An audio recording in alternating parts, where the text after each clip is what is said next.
Welcome to another exciting episode of Missions and Mimosas. I'm here with my hosts, Tammy and Kim. Yay! Yay! So here's to real stories. Real laughs. And real leadership. Cheers, ladies. Cheers, ladies. Oh, yeah, we got a drink. Uh-huh.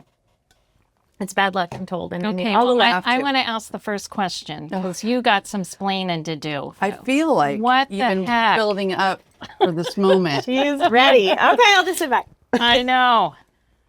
Okay, so today, just to introduce it, because I totally go into it, we are actually very excited because Kim had made a very big decision and a big announcement, but she nailed big. it. Yeah. Yes, and so Kim somehow decided that she's going to retire, and we want to be able to talk to her about all of that planning and the process and how that it went into it, because really it is a good model on how you did that. So I will then hand it over to you and your questions. That was beautifully done, how you exited out of Michelle's place. But I feel like I got voted off the island because I didn't even know about it. So tell us the behind the scenes and what motivated you to That was the take hardest this part. huge leap. It was the hardest part, not telling everybody, right? But you guys can understand this. You start telling in this town, you tell one person, it would have spread. Like, 100%. even though I'm like, hey, don't tell anybody. Yeah, right. Please don't. History of the world. That's so true. And also, to be fair, there was no time and point where I was like, I'm going to do this on this date. I'm going to leave. This is who it's going to be. Like, it just naturally came together. I mean, I've been thinking about it for a few years anyway, and just hoping and praying that the right person would appear to take over my role at Michelle's place, because after being there for so long, it's, really truly my life's work. And I'm extremely passionate about our mission and the work that we do. And I was not in any way going to just say, here's my 2-week notice, I'm out. I really, really felt strongly that it had to be the right person. And the right person to move it forward. So, and I knew I was getting tired. And I wasn't going to be the best version of myself for the organization. And that's not fair either, because then I don't want to watch it, slowly just die and grow stagnant either. There's so much to do. So again, I've been thinking about it for a couple of years. And when I interviewed our fundraising and development director, Amber Berkey, I had watched her in her previous role. I knew her, and I knew of her and the way she treated people and talked to people, and she caught my eye. And so when I interviewed her, I said, I'm looking for my replacement. I'm no pressure, but is that something you're interested in? Or do you want to stay in development? Do you want to just do fundraising?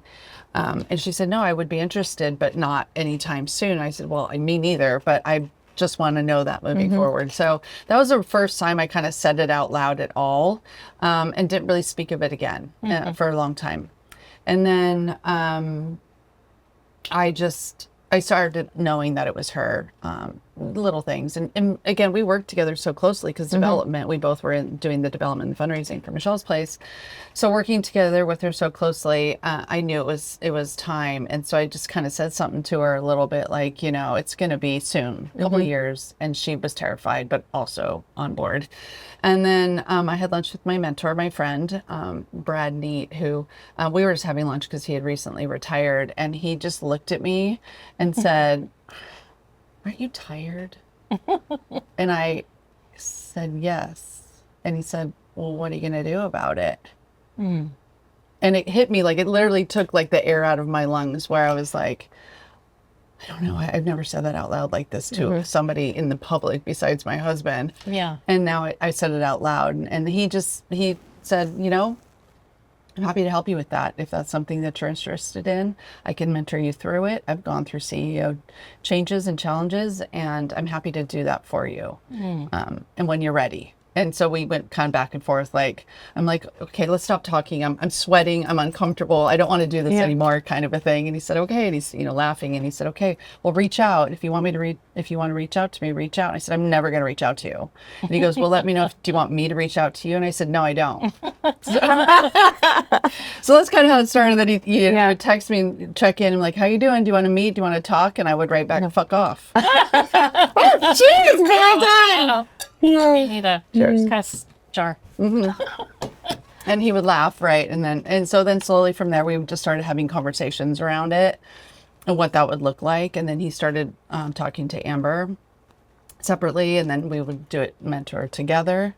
And then it was one of those things that naturally started happening, and it started getting closer, and it started becoming very evident that I need to make a step, right? At this point, I can't just drag her along, and I can't just drag myself along. And so the announcement that you are talking about also came very naturally too. I knew I was going to announce my retirement from Michelle's Place this year, but I didn't know what I was going to do. But it was our 25th anniversary. We haven't had an event in a couple of years. That was strategic. It was at Pechanga. It was our largest event we've ever had, sold out way ahead of time. And it was kind of like, when else could I do it? All of the major people are in the room. Yeah. And I could tell them all at once. And I can introduce Amber, and they could see me give her that support. Yeah. So as we started talking about it more, I was more comfortable with it, and I thought this is actually the best case scenario. It was perfect. It was perfect. And I honestly have to say, she did I've known Amber for a while now and really like her. But I was blown away at her speech that night. She was so poised and articulate and on point, and I know you prepped her in that way, but you did a phenomenal job at Michelle's Place, and this whole community thinks that. Thank you. Yep. Yeah.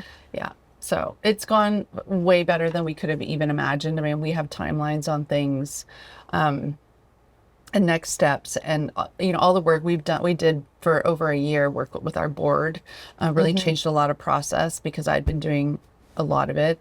Our staff, we built our staff up, just changed a lot of things in the ways we were doing things to make it a little easier for her, to be more transparent than ever, with our team and the process that we do. And really, it's really been a really great transition and really smooth. And I think we're built for success. I really feel so good about it. I'm so comfortable walking away from Michelle's Place, as hard as that is. All these little milestones where I'm no longer the CEO. Now I'm no longer in the office. Now I only have, this many more days. It's hard. It's been very emotional for sure. But I also know it's what's in the best interest of Michelle's Place too, and for the family and for our clients. And So once you do walk away, what does your involvement look like? yeah, so according to my mentors, I have to stop completely and walk away for a minute, just for a little bit, because I'm a distraction at that point. Yeah. For everybody, they need to figure it out on Develop their their own own. rhythm again. Yeah. Without me there. And to be honest, it's been great, in my eyes. I mean, in Amber's, we're pretty open with each other.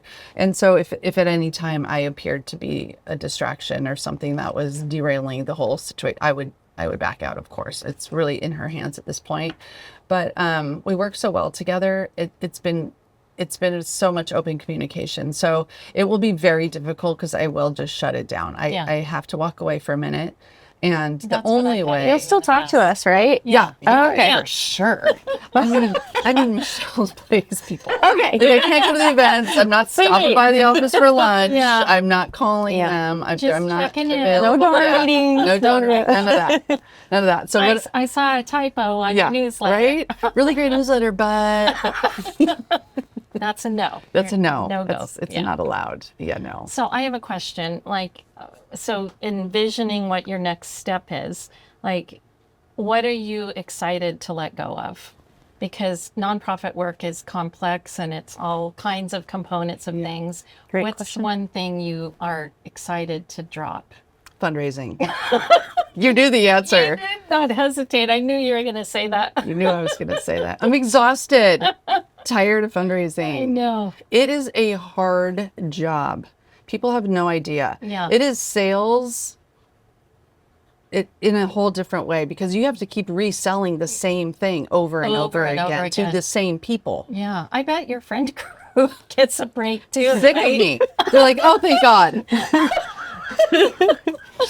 God I don't have to do that. No more events. Your popularity Yeah. just rose even higher. Right? Yeah, Yeah, they're not afraid to answer the phone. They're like, "Hey, what's up?" not like, "Oh God, what do you need? How much is it going to cost me? What sponsorship level do you have?"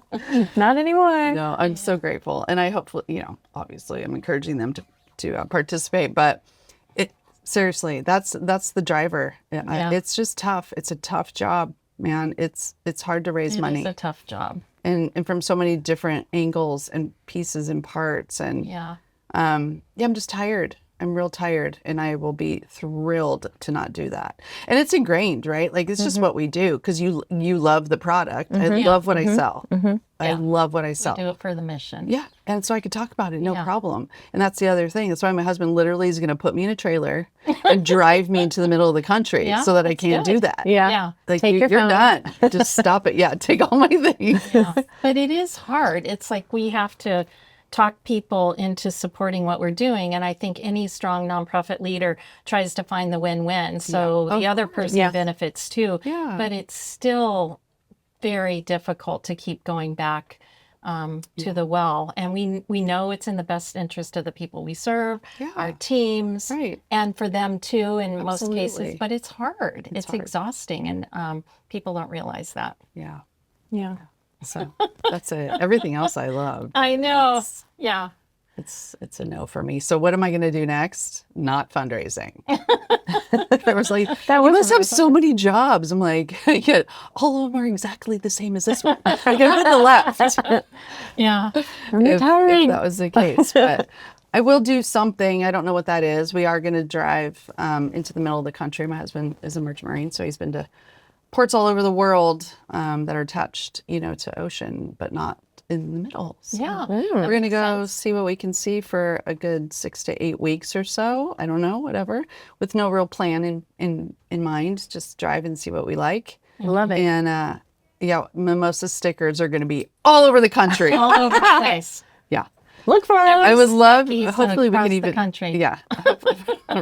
Hopefully we could do, maybe we could even FaceTime me in. Buc-ee's, Yeah, let's go for Buc-ee's. We'll go for Buc-ee's. So hopefully we can FaceTime me in or something. I can be on a little screen or something. Yeah. Oh, I love it. Maybe one from guess where Kim is.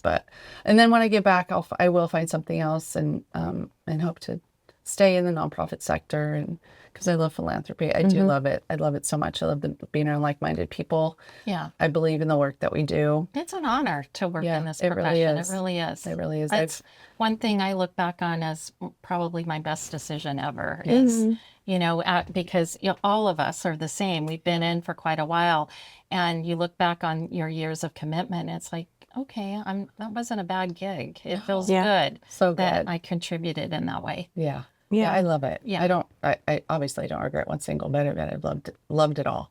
And some of my best friends and family are part of my organization. So, yeah. Your kids grew up in it. They did. They did. They don't know anything else. It's weird for them too. Yeah. I didn't think about that. But thinking of telling people, like, how did you approach the subject with your board? And then how did you approach the subject with your staff? Right. Yeah, that was probably my most emotional week of all because they didn't know either. So my board president did. That was very strategic. The week of the gala is when you told them. Wow. Oh, wow. Okay. Yeah. Was that strategic? Yes. Okay. Every single thing we did was strategic. I know. So it was rough. So my board president knew, she was going to be coming in as president. I knew she could handle a transition. She's very strong in leadership. And so that was very strategic. She knew that was happening. And she was part in the end of the mentoring and the plan, the rollout plan. Cool. Yeah. So she was very involved in it. The hardest part for me was unintended. So we have a leadership team on our staff. So it's the directors of the various pieces of Michelle's place. Yeah. And so leadership meets every single Tuesday, and this is where we do the hard things. We talk about the hard topics or decisions that need to be made. And I had to tell them, I told them that I was going to be retiring, and I'm announcing it on Saturday at our gala. Did they suspect it, any of them? No. Okay. The reason they didn't suspect it is because Amber and I work together all the time. I mean, we do everything, donor visits, event planning, like you name it. She's in my office anyway. So the amount of time we were spending together was not odd for them. Yeah. So I will tell you that when I looked at them, some of their faces were of just pure disappointment. Oh, It like dropped. Oh, And it broke my disappointment. heart. Like, yeah. oh my God, I did not expect that to happen. When they found out it was Amber, because she's in leadership, they went right back up. They're like, okay, right. But still of disbelief and almost in disappointment, you can see it broke my heart. It really broke my Huge heart. reflection on you. Could have been the other way, by the way. You're right. God, oh God, she's never gonna leave. Yeah. Yeah. That'll be Maybe they're doing that now. They're all choosy. I'm like, is she gone yet? We've been talking about this for months. And then the next day, I had to tell my board at our board retreat. So we had our. They just so they suspected. did know. And the funny thing is now that they know, looking back, they're like, oh, that's why you did that. Oh, that's why you made that decision. That's why we changed. You know, there were signs. But I told them at the board retreat, which was just a couple of days before the gala. And that was really difficult too. They were all incredibly supportive, of course, but lots of tears from everybody in the room, which was tough and also endearing, and all the emotions that bubble up. It's been such a family affair, and we're all very close. And so that was tough too. And then we had to get ready for the gala. 2 days later, we did it We're again. happy. Yeah. So it was a lot. It was, but it worked out well. I mean, if we just couldn't get a date together. I would have liked to have told the board and staff maybe the week prior to that, but it just didn't work out with a lot of the scheduling. But in the end, I just wanted you to know, Christine, I forgive you. I know I'm doing this podcast. They're going to And be I had so people at the pissed. gala asking me, I know. did you know? And I had to stop before I answered, because at first I wanted to say, yes, of course. I know. I got a couple of those. I think I didn't lie though. I said no. No, I didn't. Yeah. I had no idea. I had several people walk up to me, because you noticed when we made the announcement on stage, we went behind the curtain. Yeah. Because I knew there would be people, and it would be so distracting. Nobody would listen after that, right? To want to come up and be like, or hug me or Amber or whatever. And so we went behind the curtain. I got 5 of those. They walked up after it was over, and they're like, what the fuck? Oh, cheers. So mad at me. It's a swear jar. It's like a fundraiser. A Missions and Mimosas fundraiser funded by Kim. There you go.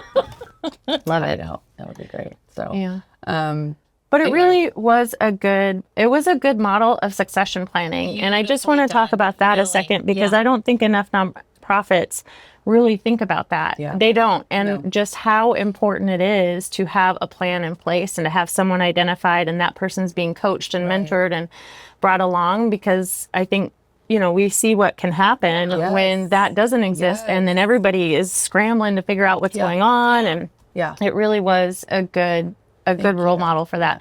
So my understanding, just so that we all have a roadmap for this moving forward, is that it's you've been thinking about it, and then you kind of identified somebody, and like let that kind of fester a little bit and grow.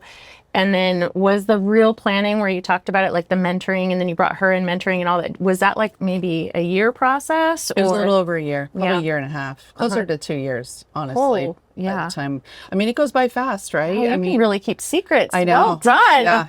Let's go out for a beer. I'm going to tell you all my secrets. Get it off my chest. My God. I know. I couldn't be more comfortable about the things I've shared. I'm just kidding. That's another episode. Stay tuned.